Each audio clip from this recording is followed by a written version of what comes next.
হ্যাঁ, হ্যাঁ, আমি আমি জব করছি। আমি একটা হাউজিং এ আছি, সেলসে।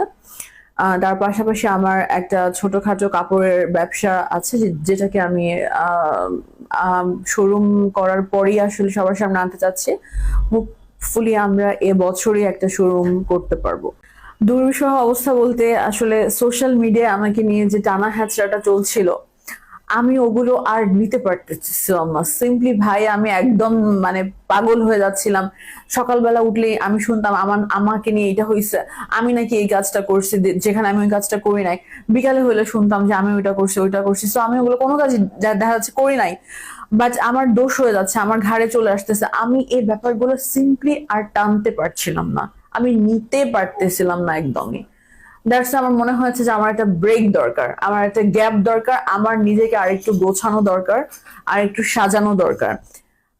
That's why I took a break. বিদেশে পাড়ি জমানো আপাতত স্থগিত আছে, যেহেতু আমি এখানে একটা ব্যবসা প্রতিষ্ঠান করার ট্রাই করছি। বিদেশে মানে চলে যাওয়ার ব্যাপারটা আসলে খুবই আহ আবেগ তাড়িত হয়েই করেছিলাম। আমার কিছুই ভালো লাগছিল না, এই দেশে থাকতে ইচ্ছা করছিল না। এখন আমার সামনে আরো 3টা ছবির কথা চলছে। তো ছবি, আহ, 3টা সিনেমার সাথে আসলে চুক্তিবদ্ধ না হলে আমি কিছুই বলতে পারছি না। আমাদের ইচ্ছা হচ্ছে সবকিছু মিলায়ে মহরত একটা ধুমধাম করে করার। এখন দেখা যাক কি হয়।